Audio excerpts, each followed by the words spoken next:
91 സങ്കീർത്തനം 11-12 വാക്യങ്ങൾ.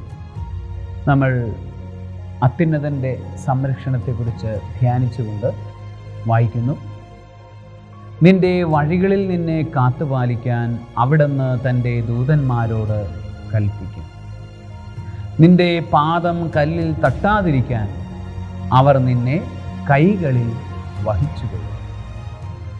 നിന്റെ വഴികളിൽ നിന്നെ കാത്തുപാലിക്കാൻ അവിടുന്ന് തൻ്റെ ദൂതന്മാരോട് കൽപ്പിക്കും. നിന്റെ പാദം കല്ലിൽ തട്ടാതിരിക്കാൻ അവർ നിന്നെ കൈകളിൽ വഹിച്ചുകൊള്ളും. അവർ പാതയിൽ നമ്മളെ സംരക്ഷിക്കും, നമ്മളുടെ പാദങ്ങളെയും സംരക്ഷിക്കും. മാലാഖമാർ നമുക്ക് വേണ്ടി എന്ത് ചെയ്തു തരും എന്നതിനെക്കുറിച്ചാണ് നമ്മൾ അറിയുന്നത്. ദൈവം തൻ്റെ ദൂതന്മാരെ കൊണ്ട് നമുക്ക് വേണ്ടി എന്താണ് ചെയ്തു തരുന്നത് എന്നാണ് നമ്മൾ വായിക്കുന്നത്. അവർ നമ്മളുടെ പാതയിൽ നമ്മളെ സുരക്ഷിതമാക്കും, നമ്മളുടെ പാദങ്ങളെയും സുരക്ഷിതമാക്കും. പാതയിൽ സുരക്ഷിതത്വം തരിക എന്ന് പറഞ്ഞാൽ ദീർഘകാലമായ ദീർഘമായ ഒരു ജീവിതത്തിന് അവിടുന്ന് നമുക്ക് സംരക്ഷണം നൽകും. ചില ആളുകളുടെയൊക്കെ ജീവിതം കണ്ടിട്ടുണ്ട്. കുറച്ച് നാൾ ഒരു പർട്ടിക്കുലർ ഇതിൽ നിൽക്കും, അത് കഴിയുമ്പോൾ അവർ അതിൽ വീണു പോകും, അത് വീണ്ടും ഉയർത്തെഴുന്നേറ്റ് വീണ്ടും കുറേ നടക്കും, അത് കഴിഞ്ഞ് വീണ്ടും പോകും. അപ്പം അങ്ങനെ വീണ് പോകുന്ന അവസ്ഥ അങ്ങനെ ഇല്ലാതിരിക്കാൻ മാലാഖമാർ ആ സ്ഥൈര്യത്തോടുകൂടെ മുന്നോട്ട് പോകാൻ, അങ്ങേറ്റം വരെ പോകാനുള്ള കൃപ മാലാഖമാരുടെ കാവൽ കൊണ്ട് ദൈവം നമുക്ക് നൽകും.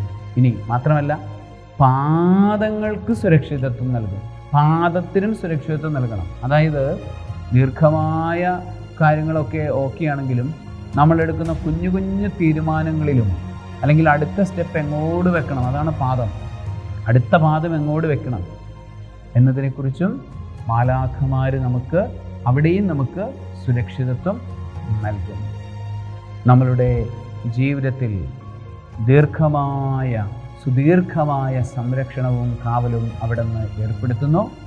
അതുപോലെ തന്നെ കുഞ്ഞു കുഞ്ഞു കാര്യങ്ങളിൽ പോലും അവിടുന്ന് സുരക്ഷിതത്വവും കാവലും ഏർപ്പെടുത്തുന്നു. ഇതാണ് ഈ വചനങ്ങളുടെ അർത്ഥം.